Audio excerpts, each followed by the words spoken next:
Guys, today we're breaking down a bold prediction made by Fox Sports lead college football analyst Joel Klatt about the upcoming matchup between Alabama and Missouri.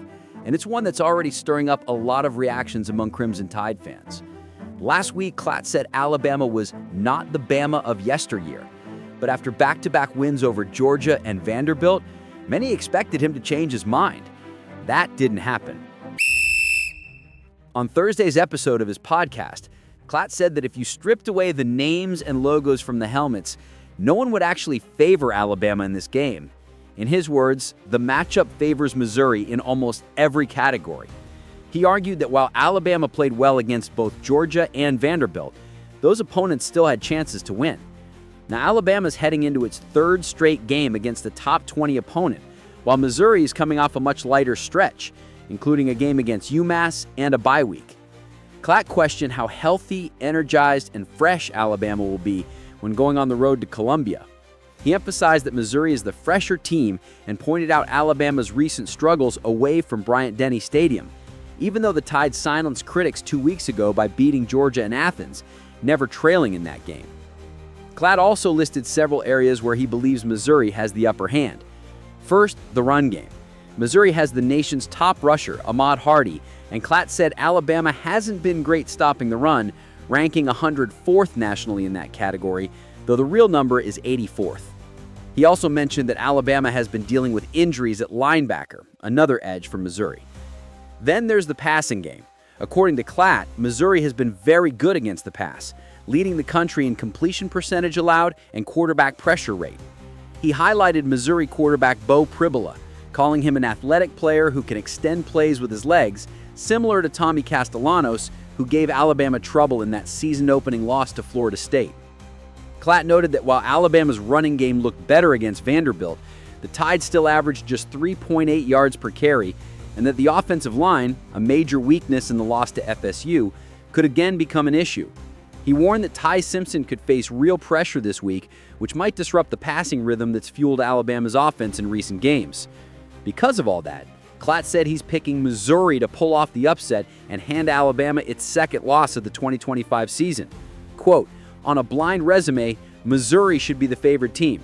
The matchup favors the Tigers, so I'm taking Missouri. They win it 28-24.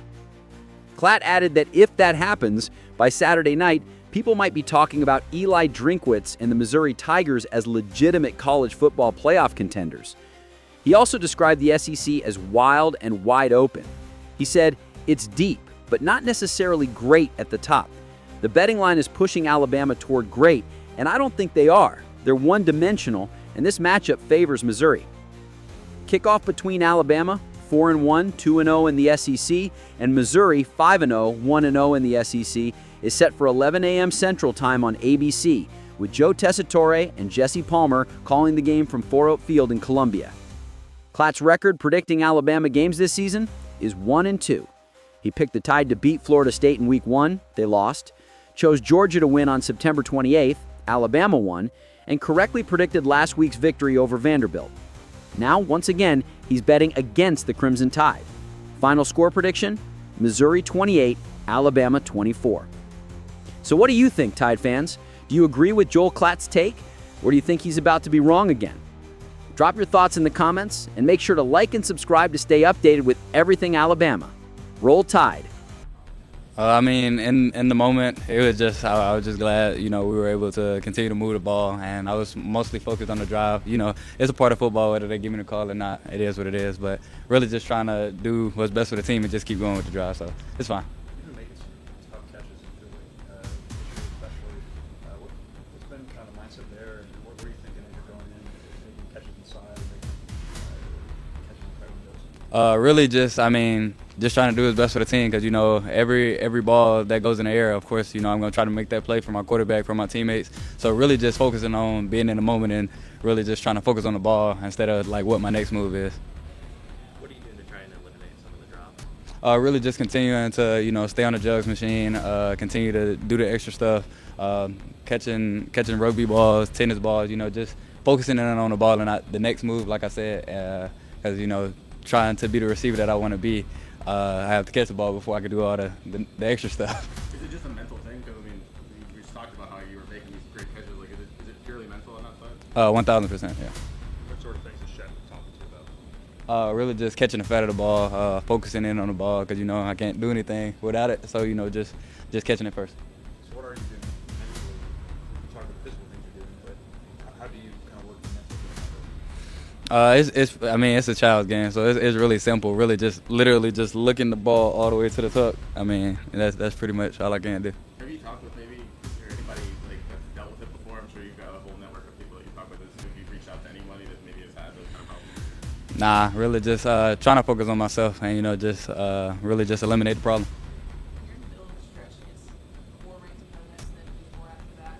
How do you stay focused? Just focusing in on that week. We know we have a pretty tough schedule up ahead, but we got to focus in on today's Tuesday practice and how we can get better today, how we can get better tomorrow, Wednesday. Just focusing in on where our feet are. Super explosive offense, 500 yards. Their defense is really good as well. They play great team ball. They have the longest time of possession in the SEC. So, just understanding that when we get on the field, we got to maximize that time because, they're going to run their offense. So, really just trying to take advantage whenever we're on the field. What's it like being a receiver when Ty's kind of seeing things like that last drive before the half where he's just pretty much automatic? What's it like as a receiver knowing that your quarterback's just seeing? Really just a blessing, to have a guy that, when the bullet's flying, when in the heat of the moment, he's calm and, just understanding I got to make the play for him so we can keep it going because I know he's going to be hot. Working so well with that 2-minute offense. Definitely we've been focusing on it every day, every week during practice and, just being ready when those moments come because, it's easy to, not take advantage of the moment, but whenever you do it week in and week out, it's automatic pretty much. What do you see from Missouri's defensive backs? Really, they play well in the defensive scheme. So they're physical guys. They're gonna do their job and they're gonna come up and tackle. They play well in their system. Is there a specific DB that stands out? All of them are very good. And they play well as a group. How much does Jeremy help your game? It almost seems like you guys have two number one receivers. What's the identity like between that?